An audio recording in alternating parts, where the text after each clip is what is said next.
Karen Whitmore crouched behind the Hendersons' prized rose bushes at 2:47 am, clutching a Home Depot bucket filled with the muddiest soil she could excavate from her own backyard.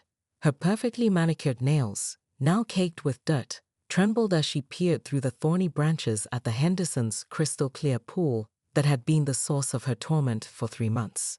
"This is it," she whispered to herself, adjusting her pink bathrobe that was now decorated with grass stains and rose-thorn tears. No more midnight pool parties. No more property values being affected by their water feature. The truth was, Karen had been losing sleep over the Hendersons' pool since they'd installed it without proper HOA approval.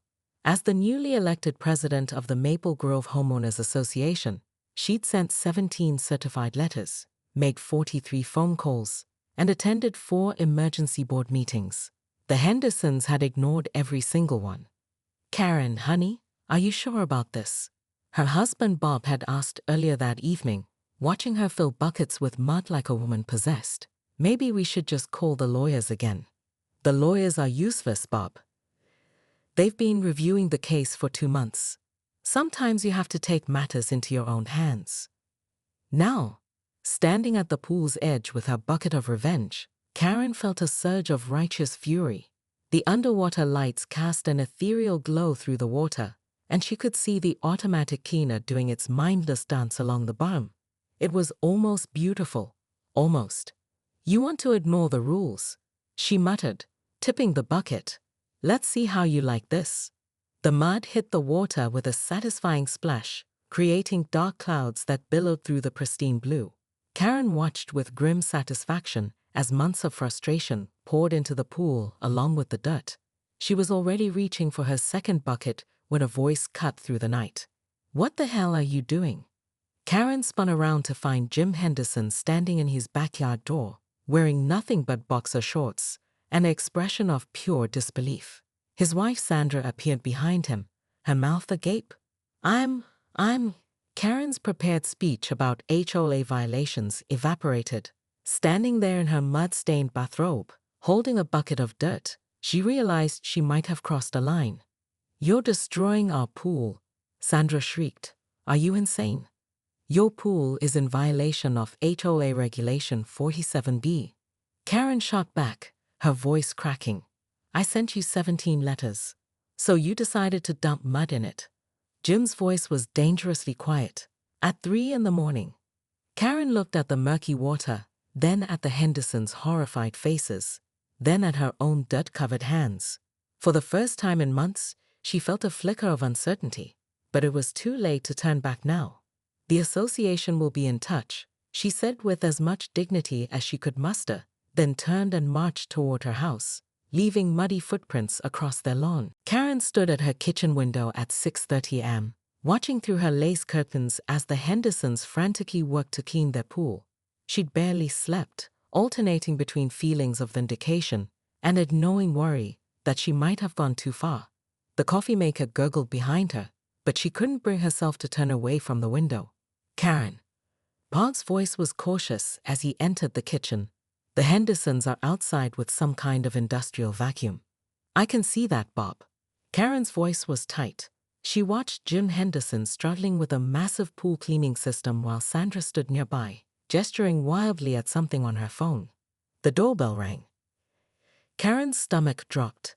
Through the front door's peephole, she could see Sandra Henderson's face, red with anger and exhaustion.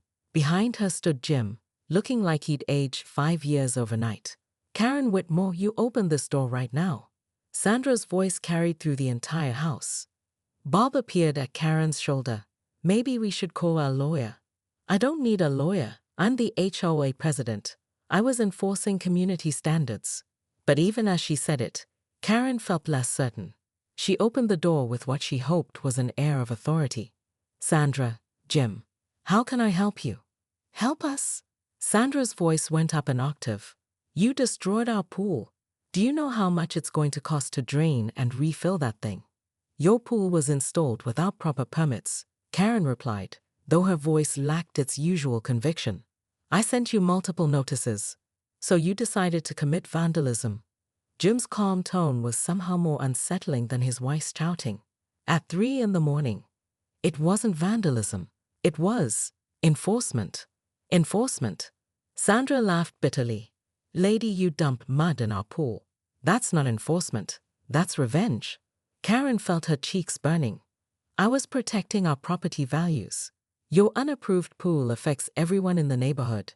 Our pool affects property values? Jim pulled out his phone. I've got 6 neighbors who've already called this morning. They're not upset about the pool, Karen. They're upset about the HOA president going crazy at 3 a.m. The words hit Karen like a physical blow. She'd spent 3 years building her reputation as a responsible community leader, and now her neighbors were calling her crazy.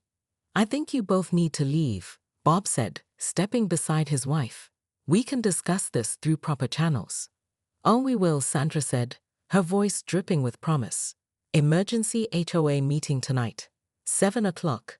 I think the whole neighborhood deserves to hear about their president's midnight adventures. As the Hendersons walked away, Karen caught sight of Mrs. Chen from across the street, standing at her own window with a cup of tea and a very interested expression. Then she noticed Mr. Rodriguez pretending to get his mail while obviously listening to everything. This is bad, isn't it? Karen whispered to Bob. Honey, Bob said gently, I think it's about to get worse. Karen's phone buzzed. A text from Margaret Walsh, the HOA treasurer. Emergency board meeting. My house. 1 hour. We need to talk.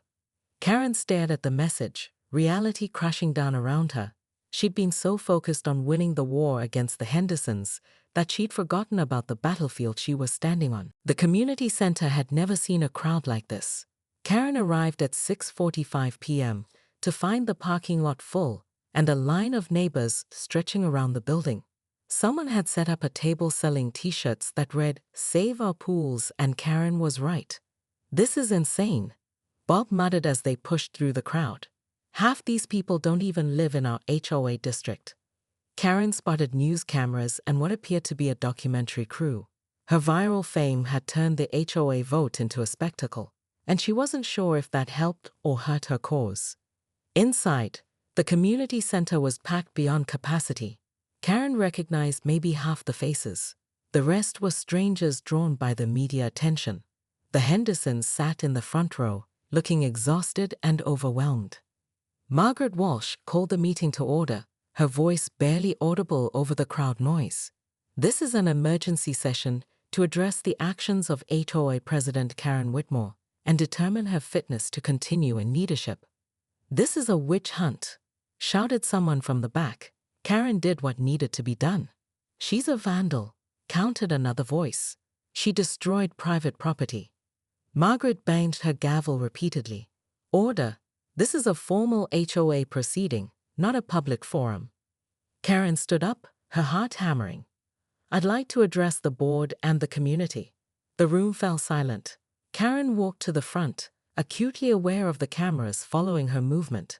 She looked out at the sea of faces, some supportive, some hostile, most just curious. 3 months ago, I noticed that the Hendersons had installed a pool without proper HOA approval, she began. As your president, I followed protocol. I sent letters, made phone calls, scheduled meetings. I was ignored at every turn. So you dumped mud in their pool. Jim Henderson called out. I took action when the system failed, Karen replied. Maybe it was the wrong action, but it was action. How many of you have complained about HOA violations in this neighborhood? How many have been frustrated by neighbors who think the rules don't apply to them? A murmur ran through the crowd. Karen saw some nodding heads. I'm not perfect, she continued. I made a mistake. But I made it because I care about this community. I care about property values, about maintaining standards, about making sure everyone follows the same rules. You care about control, Sandra Henderson said, standing up. You've been harassing us for months over a pool permit that costs $200. You've driven by our house every day, taken pictures, called us at work. This isn't about community standards. This is about you needing to be in charge. The words hit Karen like a physical blow because they contained a grain of truth she'd been avoiding. Karen started, then stopped. In the silence, she could hear her own heartbeat. I became obsessed. I can admit that. I let my frustration with the situation cloud my judgment. You think? Tom Morrison muttered from the board table. But Karen continued, her voice growing stronger. I refuse to apologize for caring about this community. I refuse to apologize for expecting people to follow the rules that we all agreed to. Maybe I went too far, but at least I went somewhere. The room erupted in mixed reactions. Some applauded, others booed, and the board members looked like they wanted to be anywhere else. Margaret called for order again. The board will now vote on Karen Whitmore's continued leadership of the HOA. All in favor of maintaining Mrs. Whitmore as president. Margaret's hand went up slowly, followed by one other. All opposed. 2 hands shot up immediately. The motion fails, Margaret announced. Karen Whitmore is hereby removed from the position of HOA president, effective immediately. Karen felt the weight of the moment settle on her shoulders. She'd lost everything, her position, her reputation, probably her job. But as she looked out at the crowd, she realized she felt something unexpected, relief. Thank you, she said quietly. And good luck to whoever comes next. As Karen walked out of the community center, her phone buzzed with a text from an unknown number. Saw the meeting on livestream. You've got guts. My HOA needs someone like you. Interested in consulting work? Patricia, Sunset Hills Community Association. Karen stared at the message, then at Bob, then at the crowd of reporters waiting outside. What now? Bob asked. Karen straightened her shoulders and smiled for the first time in months. Now we see what else I can fix. The war with the Hendersons was over, but Karen Whitmore was just getting started. Karen woke up to her face on the morning news. The reporter stood in front of her house, gesturing toward the Henderson property while the Chiron read, how are pre's IDNT's POLPRNK, goes too far. Pool prank, Karen muttered at the television. It wasn't a prank. Bob appeared with coffee and a grim expression. Channel 4 called. They want an interview. So did the morning show and that lady from the YouTube channel of neighborhood drama.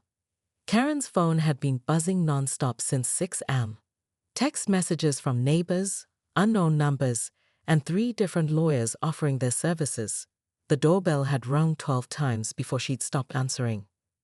Mrs. Whitmore, a voice called from outside. This is Jessica Chen from Channel 7. We'd love to get your side of the story. Karen peeked through the curtains. Her front yard had become a circus. News vans, neighbors with coffee cups, and someone who appeared to be live streaming on their phone. Mrs. Rodriguez from 2 houses down was actually selling lemonade from a card table. I have to go to work, Karen said, but even as she spoke, her phone rang. Her boss's name appeared on the screen. Karen, I've been getting calls all morning. David's voice was professional but strained. About the news reports, about the HOA situation. I think you should take some time off, just until this blows over. David, this is a personal matter. It has nothing to do with my job performance. Karen, you're our community relations manager. Your face is on the news for dumping mud in someone's pool. Our clients are asking questions. The line went dead. Karen stared at her phone, the reality of her situation finally hitting her. She was unemployed, potentially facing legal action, and about to be voted out of the HOA presidency she'd worked 3 years to achieve. Her phone buzzed. A text from an unknown number. Saw you on the news. Team Karen. Some neighbors need to learn respect. Then another. You're a psycho lady. Get help. And another. HOA Karen gets what she deserves. This is going viral. Bob, Karen called, her voice hollow. How do you go viral? What? Someone said I'm going viral. What does that mean? Bob's face went pale as he looked at his own phone. Honey, you're trending on Twitter.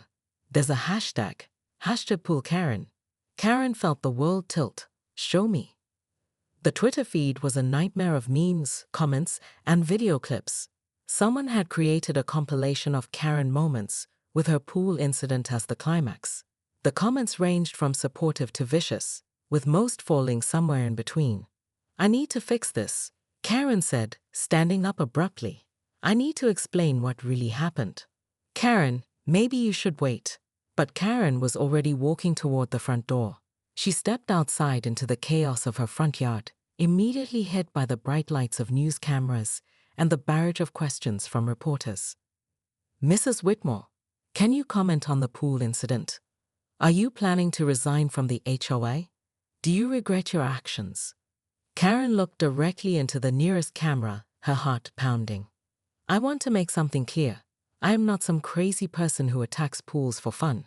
I am a responsible homeowner who was trying to enforce community standards that protect everyone's property values.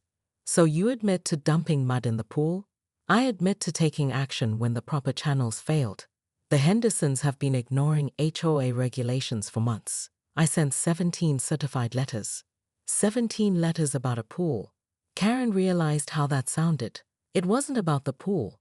It was about respect for community standards. It was about, ma'am, dumping mud in someone's pool at 3 a.m. seems like an extreme response.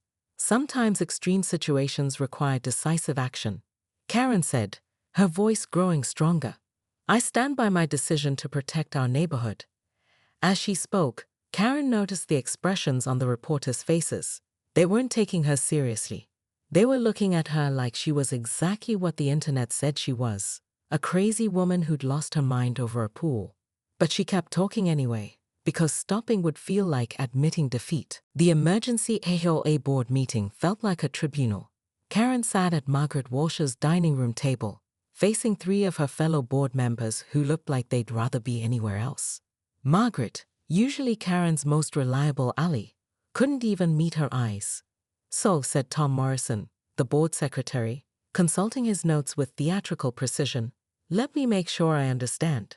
You dumped mud in the Hendersons' pool at approximately 3 a.m. this morning?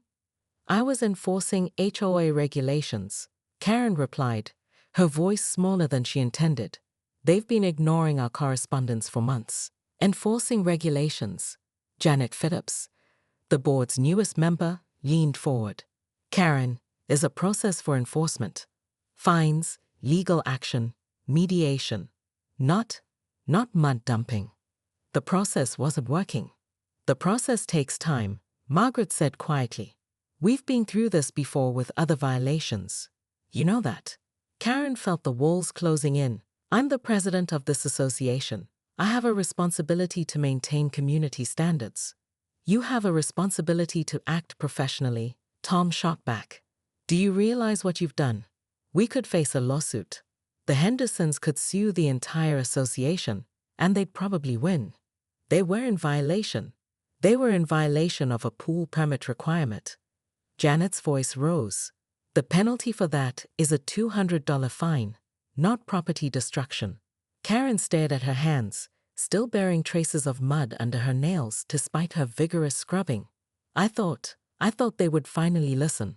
Listen to what? Margaret asked. Karen, you've been obsessing over this pool for 3 months. You've called emergency meetings, sent registered letters, driven by their house every day. This isn't about HOA regulations anymore. This is personal. The words hung in the air like an accusation.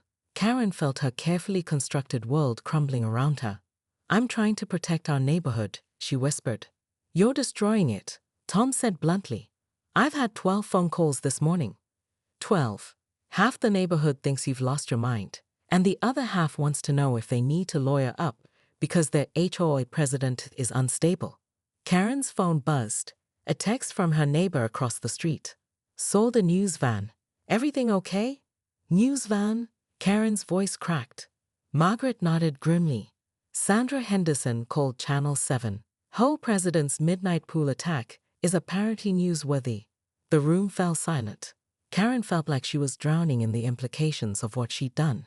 Her position as HOA president, her reputation in the community, her standing with her neighbors, all of it slipping away because of one night of mud and fury. What do we do? She asked quietly. We? Tom's voice was cold. Karen, the board needs to vote on your continued leadership. This goes beyond personal judgment. This is about liability, about the association's reputation, about. I know what this is about. Karen snapped, her desperation flaring into anger. "This is about all of you being too scared to take real action. I'm the only one who cares about maintaining standards." "No," Margaret said sadly. "You're the only one who lost perspective." Through the window, Karen could see the Channel 7 news van parked in front of her house. A reporter was setting up a camera on her front lawn, and neighbors were gathering to watch. "The vote is tomorrow," Tom announced. "Emergency session, 7 p.m. Karen stood on shaking legs. "I won't resign." "We're not asking you to resign," Janet said quietly. "We're asking you to face the consequences of your actions." As Karen walked home past the news van and the gathering crowd of neighbors, she realized that her war with the Hendersons had become something much bigger, and she was losing.